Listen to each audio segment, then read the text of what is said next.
Vllaznia nuk po kalon momentet e mira, pas një paraqitje jo të mirë në ndeshjen e kaluar me Partizanin në transfer që arriti të marrë barazimin pas një dominimi të kuqve, vjen një tjetër ndeshje zgënjuese, ku Teuta Durrësit e mund brenda në Loro Boriqi.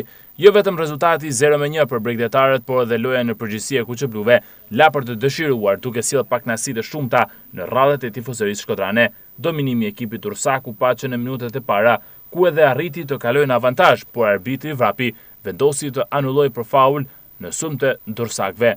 Minutat në vazhdim regjistruan raste në të dyja portet respektive, por pjesa e parë mbyllet në barazim 0-0.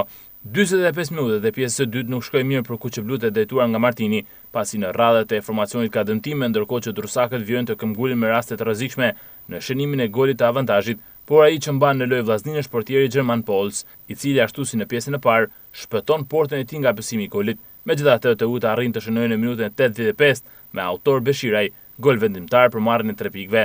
Vllaznia përpiqet të reagojë, por gjithçka mbyllet me shifrat 0-1 për miqt nga Durrësi, duke regjistruar humbjen e parë për vllaznin në Loro Boriqi gjatë këtij sezoni, e ndërkohë duke shkaktuar edhe humbjen e kreut të tabelës së klasifikimit. Në prononcimin e dhënë pas ndeshjes, trajneri i vllaznisë Edi Martini pranoi që skuadra e tij nuk zhvilloi një lojë të mirë.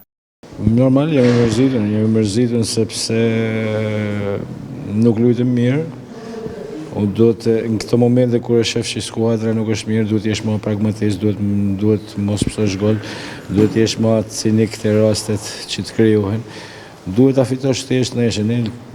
Duhet edhe kur jemi mirë, edhe kur s'kemi gjendje fizike të mirë, se thosh edhe më përpara që dëmtimet na kanë kushtuar shumë për formën fizike të shumë lojtarëve, por duhet jesh më cinik, duhet jesh më racional, duhet ta dosh lojën, të mundohesh ta fitosh me një episod, mundohesh me fitu me pak raste edhe mos pësosh gol. Sot humbëm edhe raste, s'ishim konkret për raportet, s'kishim qartësinë për raportet.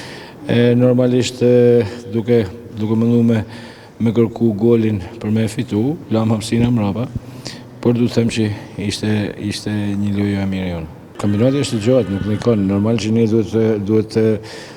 duhet të rimarrim sa më shpejt forcat, sepse kemi ndeshje ditën e hete kundër Vorës, që është një ekip shumë i mirë. Ekipet kallëzojnë karakterin e vet në atë kohë që urxohen. Kur urxohesh duhet të muqu shpejt, dhe unë besoj edhe kam djem që karakterin e kanë tillë që mas një ramje stok duhet të qohen shumë shpejt në edhe besoj të ta qorës. Nëse do të jesh me më të mirët, do të fitosh me më të mirat. Ne po rritemi çdo ditë në çdo ndeshje. Mënyrën se si e temperatuan sot ekipin djemt, mënyrën se si e transmetuan në fushë, jemi zakonisht kënaqur sepse në këtë lloj mënyre kishim edhe përgatitur. Kjo më jep akoma më shumë kënaqësi përveç fitores. A donin të fitonin, po ku ka më mirë se të fitosh edhe Shkodra?